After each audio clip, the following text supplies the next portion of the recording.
जानिए हर सच की कहानी दिनेश ठक्कर की जुबान आपके अपने नेशनल न्यूज इंडिया पर। एबीपी न्यूज़ की एंकर चित्रा त्रिपाठी प्रेमानंद जी महाराज की जो कुछ क्लिप होगी पुरानी, उन्होंने जो कुछ कहा होगा उसको लेकर वो डिबेट कर रही है। तो पवित्रता पर प्रवचन या फिर चरित्र हनन, इसी मुद्दे को लेकर हम चर्चा करने वाले हैं। आपको बताते चले प्रेमानंद महाराज महादंगल में पूछेंगे, संतों का काम लोगों को सही दिशा दिखाना है या फिर चरित्र प्रमाण पत्र बांटना। प्रेमानंद जी महाराज को सिखाने को चली है कि ये बोलो ना बोलो, पहले खुद के गरीबान में उसको झांकना चाहिए। वो खुद चित्रा त्रिपाठी एक आरोपी है। संत को क्या करना क्या नहीं करना है संत को शिक्षा देंगे। अपने जीवन में झांक करके देखें, जब किसी बच्चे की इज्जत को तार तार करते तुमको शर्म नहीं आई थी, तब क्या तुम भूल गई थी कि हम मीडिया वाले हम क्या कर रहे हैं? तो ये उनको खुद सोचना चाहिए कि मैंने क्या किया था। 12 साल पहले भी उसने ये गलती की थी, उसी वजह से चित्रा त्रिपाठी पर एक FIR दर्ज हुई थी गुड़गावा में। और अभी की बात की जाए तो चित्रा त्रिपाठी पर आरोप तय हो चुके हैं और ये चित्रा त्रिपाठी गुड़गावा कोर्ट के चक्कर काट रही है। मैम 3 बारी कोर्ट में आ रहे हो, जनता जानना चाहती है। प्लीज मैम आंसर तो दीजिए। चित्रा लगाती है, वॉट इतना हाई रहता है। Can you tell me why have you come here? Ma'am we deserve to know an answer, please answer me ma'am. Charge sheet पे नाम आया है आपका, कोर्ट बता रही है। Can you tell me ma'am why have you come here? Please ma'am. Chitra ma'am क्यों आई थी आप आज यहाँ पे? वही स्माइल, वही काबिले, जैसे यहाँ पर कोई पुरस्कार मिल रहा हो आपको सेशन कोर्ट में। क्यों आई थी आज आप यहाँ पे, प्लीज बता दीजिए। इतना इग्नोरेंस ठीक थोड़ी है मैडम। तो ये थी हमारे साथ में चित्रा त्रिपाठी जी। बहुत बहुत बोलती हैं टीवी चैनल्स पे, महिला सशक्तिकरण के लिए भी बहुत कुछ बोलती हैं। और आज देखें। चित्रा मैडम कुछ तो बता दीजिए, मतलब केस में क्या है ये, मेरे समझ में नहीं आता। नहीं, आप लोग जैसे पत्रकार आदमी कोर्ट में भर दिन टाइम दे रहे हो।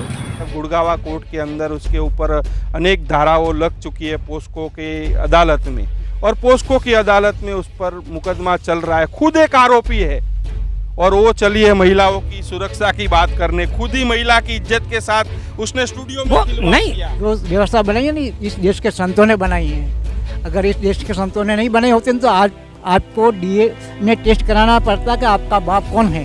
इस संस्कृत समाज को नष्ट करने का वास्तव में देखा जाए, सनातन संस्कृत के पक्के दुश्मन अगर हैं तो ये ऐसे मीडिया वाले ही हैं। उस रामायण भी पढ़ी होगी, उसमें शूर्पणखा का भी रोल आता है, उसमें ताड़का का भी रोल आता है।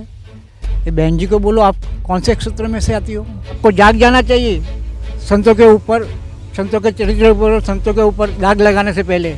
आप लोग भी वीडियो के कमेंट बॉक्स में आप लोग भी जाकर अवश्य कमेंट करना कि खुद चित्रा त्रिपाठी पर आरोप तय हो चुके हैं। और क्योंकि उस पर आरोप है कि उसने नाबालिग बच्ची की वीडियो के साथ खिलवाड़ करके, मतलब उसकी इज्जत को स्टूडियो में बैठकर तार तार किया था, क्योंकि एक निर्दोष हिंदू संत आसाराम जी बापू को बदनाम करने के लिए। तो इसको लेकर आप लोग भी अवश्य वीडियो के कमेंट बॉक्स में जाकर आप लोग भी अवश्य कमेंट करना कि चित्रा त्रिपाठी मतलब एक आरोपी पत्रकार है, उस पर आरोप तय हो चुके हैं और गुड़गावा कोर्ट के वो चक्कर काट रही है और संतों को सिखा रही है कि संतों को क्या बोलना चाहिए क्या ना बोलना चाहिए।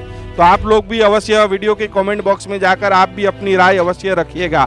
और जो लोग चैनल पर नए आए तो चैनल को जरूर से सब्सक्राइब करना और वीडियो को ज़्यादा से ज़्यादा शेयर करना। और अभी चित्रा त्रिपाठी दंगल शो करती है, उसके अंदर वो दिखा रही है कि प्रेमानंद जी महाराज को क्या बोलना चाहिए क्या नहीं बोलना चाहिए। मतलब आगे भी पहले भी 2013 में एक संत आसाराम जी बापू के साथ उसने इसी तरह का मीडिया ट्रायल किया था और उसमें एक नाबालिग बच्ची की वीडियो को उसने तोड़ मरोड़ के प्रसारित किया था और एक FIR दर्ज हो गई थी और उस पर आरोप तय हो चुके हैं और अब वो गुड़गावा कोर्ट के चक्कर काट रही है। अब संतों के बारे में ये मीडिया तय करेगी कि संत को क्या बोलना क्या नहीं बोलना है, जबकि स्वयं के आचरण पर इन लोगों को देखना चाहिए मीडिया वालों को कि मैं क्या कर रहा हूँ, मैंने क्या किया है, 12 साल पहले क्या किया था, उसका परिणाम अभी भोगने के लिए तैयार हैं। रोज चक्कर लग रहे हैं, हवा खा रहे हैं जेल में कोर्ट की, और फिर जेल की हवा खाएंगे। अभी उससे उभरे नहीं हैं और एक नई डिबेट फिर चालू। मतलब इनके दिमाग में पता नहीं क्या, इनको भूत सवार हो गया इन लोगों को है। इनको समझ में नहीं आती कि मैं क्या कर रहा हूँ क्या नहीं कर रहा हूँ। संत को क्या करना क्या नहीं करना इस संत को शिक्षा देंगे। अपने जीवन में झांक करके देखें, जब किसी बच्ची की इज्जत को तार तार करते तुमको शर्म नहीं आई थी, तब क्या तुम भूल गई थी कि हम मीडिया वाले हम क्या कर रहे हैं? तो ये उनको खुद सोचना चाहिए कि मैंने क्या किया था। दूसरों पर आरोप लगाने से पहले अपने गिरबान में झांक कर आदमी देखना चाहिए। और ये वही चित्रा त्रिपाठी है जिसने बापूजी के ऊपर जो शिष्या थी और उसके जीवन के साथ इसमें खिलवाड़ करके इसने जो काम किए हैं, आज उसी के पीछे बराबर कोर्ट में चक्कर लगा रही है क्या है। और इस सज़ा भी इसको होगी, इससे बच नहीं सकती है। ये सोच के हम बच जाएंगे, परंतु वो क्या है, ये प्रभाव क्या है? ये कलयुग का प्रभाव है और किसी का प्रभाव नहीं है। क्योंकि जो आदमी पतन के मार्ग पर चलता है और गलत काम करता है, उसको हमारे एस्ट्रोलॉजर वाले जो है ना, वो कहते हैं राहु केतु इनके ऊपर लगे हुए हैं। तो इनके ऊपर राहु केतु सवार है। इसको जब तक मिट्टी में मिला के धरातल में रहता बराबर नहीं कर देंगे, क्योंकि तब तक इसकी मत शुद्ध नहीं होगी। प्रेमानंद जी महाराज को सिखाने को चली है कि ये बोलो ना बोलो, पहले खुद के गरीबान में उसको झांकना चाहिए।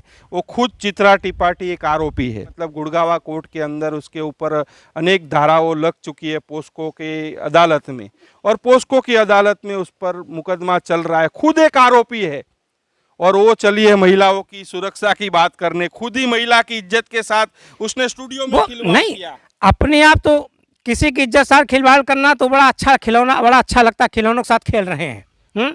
और जब स्वयं के साथ में वही घटना घटित होती तब उसको पता लगता कि ये मेरे साथ गलत हो रहा है। मैं बोल रहा हूँ, अगर वो दंगल शो कर रही है, चित्रा त्रिपाठी दंगल कर रही है, महिलाओं की बात कर रही है, तो कम से कम उसके ऊपर जो केस चल रहा है गुड़गावा कोर्ट के अंदर, उस पर वो दंगल करे ना, वो भी दिखाए ना समाज को। उस पर दंगल कैसे करेगी? क्योंकि वहाँ गर्दन खुद फंसी हुई है। जब गर्दन खुद फंसी हुई है तो वहाँ तो भागने की कोशिश करते हैं। जब देखो कोर्ट में जाते हैं, कोई मीडिया वाला अगर पूछता है तो दुम दुबाकर, जैसे कुत्ता नहीं भागता, कोई डंडा लेके आया पीछे कोई है, तो मीडिया वाला आता है तो दुम दुबा करके इस तरह भागते हैं। तब तो वहाँ तो ये दशा हो जाती है, कुत्तों से बदतर दशा हो जाती है। और आज दूसरों के ऊपर ये डिबेट कर रहे हैं। संतोष, वो शर्म आनी चाहिए ऐसे लोगों को, चुल्लू और पानी में डूब मरना चाहिए ऐसे लोगों को, जिनको मतलब इस संस्कृत समाज को नष्ट करने का वास्तव में देखा जाए, सनातन संस्कृत के पक्के दुश्मन अगर हैं तो ये ऐसे मीडिया वाले ही हैं। जानिए हर सच की कहानी दिनेश ठक्कर की जुबान, आपके अपने नेशनल न्यूज इंडिया।